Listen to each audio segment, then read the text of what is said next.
Hello everyone. In this session, we are going to study the scope of international business.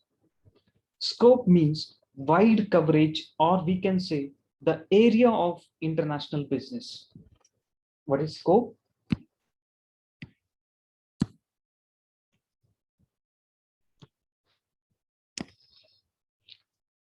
Scope means wide coverage, or we can say the area of international business. Let's begin. The first point that is in scope, foreign investments. Foreign investment is an important part of international business. Foreign investment contain investments of funds from the abroad in exchange for financial return. Foreign investment is done through investment in foreign countries through international business. Foreign investment is an important part of international business. Foreign investment contains investment of funds from the abroad in exchange for financial return. It means inflow of capital from other country in exchange for financial return. See, what is financial foreign investment? It means inflow of capital from other country in exchange for financial return. Foreign investments in the form of FDI, then FPI, another one, FII. Three types of investment, foreign investment. First one is FDI, that is foreign direct investment. Then FPI, that is foreign portfolio investment. And third one, foreign institutional investment, FII. FDI, foreign direct investment, foreign portfolio investment, and foreign institutional investment. Now, what is FDI? FDI means investing in a country other than your home country. FDI means investing in a country other than your home country. Now, what is FPI? FPI, that is foreign portfolio investment, means investing in the financial assets of a foreign country, such as stocks or bonds available on an exchange. Now, foreign portfolio investment means investing in the financial assets of the foreign country, such as, take for example, stocks or bonds available in the exchange. That is FPI. Then what about FII? That is foreign institutional investors. Foreign institutional investors are large companies that invest in countries other than where their headquarters are located. See, foreign institutional investors are the large companies that invest in countries other than where their headquarters are located. See, in foreign institutional investors, um, this particular topic we are going to study in detail because that particular question appear um, for 10 marks. That concept appeared in a semester exam for 10 marks. So for that, we are going to study in detail, that is FII, in later sessions. Okay. Hope you're clear. The first scope, that is foreign investments. What are the forms? One is FDI, another one FPI, that is foreign portfolio investment, another one foreign institutional investors. These are the forms, or these are the different types of foreign investments. Then second point, exports and imports of merchandise. Now, merchandise are the goods which are tangible. Those goods which can be seen and touched, that is merchandised goods. Now, what is merchandised goods? Those goods which can seen and touched, such goods are merchandised goods. Now, as mentioned above, merchandise export means sending the home country's goods to the other countries which are tangible, and merchandise imports means bringing tangible goods to the home country. Now, what is merchandise export? Exports and imports of merchandise. Merchandise means the goods which can be seen and touched. Now, what is merchandise export and what is merchandise imports? Merchandise export means sending the home country goods to other countries which are tangible. And what about merchandise imports? Bringing the tangible goods to the home country. Hope you clear? Merchandise exports and merchandise imports.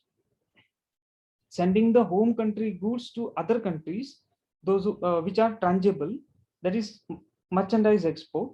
What is merchandise imports? Merchandise import means bringing tangible goods to the home country or importing the goods from other countries, tangible goods.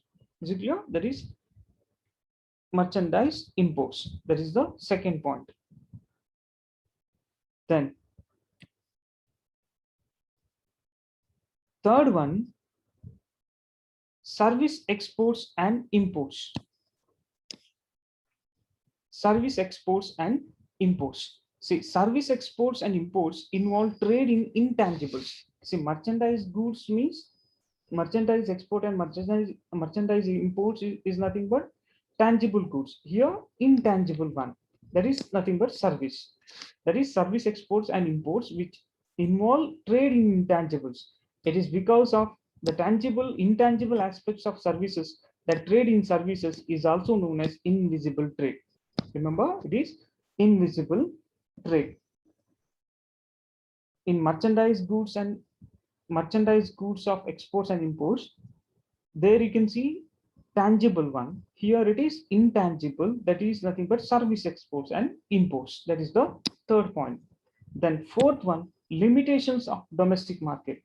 See, some demographic trends such as contraction in birth rate, decline in domestic demand, fully tapped market potentials have adverse effects on some businesses. When the domestic market is small, international business is the option for growth. Depression in the home market drives companies to explore foreign markets. What does it mean? Limitations of domestic market. If decline in birth rate leads to decrease in the domestic demand. Hope you're clear? If decline in birth rate leads to decrease in domestic demand. So you can go for international business. Clear? Then if domestic market is small, international business is the option for growth. Hope you're clear? If domestic market is small, international business is the option for growth or to export or to sell your goods. Then if there is a depression in domestic country, it drives companies to enter into the foreign market. If you find depression in a home country, then usually the companies goes to the international business to earn profit. Is it clear?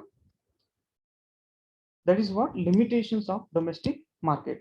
I repeat, if decline in birth rate leads to decrease in the domestic demand, okay, it leads to international business. Another one, if domestic market is small, then international business is the another option for the growth. Then another one, if there is a depression in domestic country, then it drives companies to enter into the foreign market. Hope you clear? That is the fourth point. Then fifth one, increased revenues, right? One of the top advantages of international business is that you may be capable to enlarge your number of probable clients.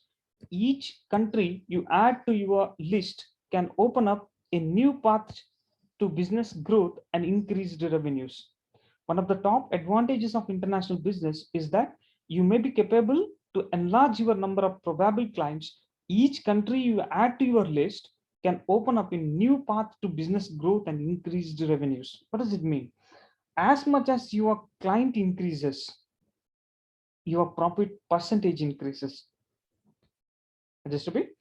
As much as your client increases, your profit percentage increases. Each country you add to your list can open up a new path to business growth and increased revenues. Hope you clear? As much as your client increases, your profit percentage increases. Each country that you are going to add, that will be open up a new path to your path to business growth and increased revenues. That will be the way to increase your revenues. Is it clear? That is the fifth point, that is increased revenues. Next, sixth one, expand and diversify. International business can enlarge and expand its activities. This is because it earns a very high profits. It also gets financial help from the government. Now, what is expand and diversify? Companies, those who deal in international business, they can earn more profits. By that, they can expand or diversify their business. Even if they get help from the government, like subsidies, export promotion activities. Is it clear? So what expand and diversify says, companies, those who deal in international business, they can earn more profit. By that, by using that profit, they can expand or diversify their business. Even they get help from the government. Hope you're clear. That is the sixth point. Then last point under scope of international business, that is licensing and franchising. Now, what is franchising? Even these topics we are going to study in detail. That is topic is modes of entering into international business. In that we are going to study again licensing and franchising. Okay, anyhow, let's see what is franchising and what is licensing system. Now, franchising means giving permission to the new party of the foreign country in order to produce or sell goods under your trademark, patents, or copyrights in exchange of some fee, is also the way to enter into the international business. That is nothing but franchising. Now, what is licensing system? Licensing system refers to the companies like Pepsi, Coca-Cola, which are produced and sold by local bottlers in foreign countries. That is nothing but licensing system. Now, what is franchising? Franchising is a form of marketing and distribution in which the owner of a business system, nothing but franchisor, grants to an individual or group of individuals, that is nothing but franchisee, the right to run a business, selling a product or providing a service using the franchise's business system. I just repeat, what is franchising? Franchising is a form of marketing and distribution in which the owner of a business system is nothing but franchisor, grants to an individual or group of individual, that individual is nothing but franchisee, the right to run a business, selling a product or providing a service using the franchise's business system. That is nothing but franchising. Now, what is licensing? A business arrangement. Licensing is a business arrangement in which one company gives another company permission to manufacture its product for a specified payment. Now, what is licensing? Licensing, it is an arrangement in which one company gives another company permission to manufacture its product for a specified payment. That is nothing but licensing. Hope you're clear. Licensing deals with the products and goods like software, patented technologies, etc. See, licensing deals with the products and goods like softwares, patented technologies. What about franchising? Franchising is mostly related to service businesses like food chains, service centers of automobiles, etc. That is franchising is mostly related or deal with services like food chains, service centers of automobiles, etc. That comes under franchising. What about licensing? Licensing deals with the products and goods like software, patented technologies. Hope you're clear. So this is about scope of international business. Hope you understood. Thank you.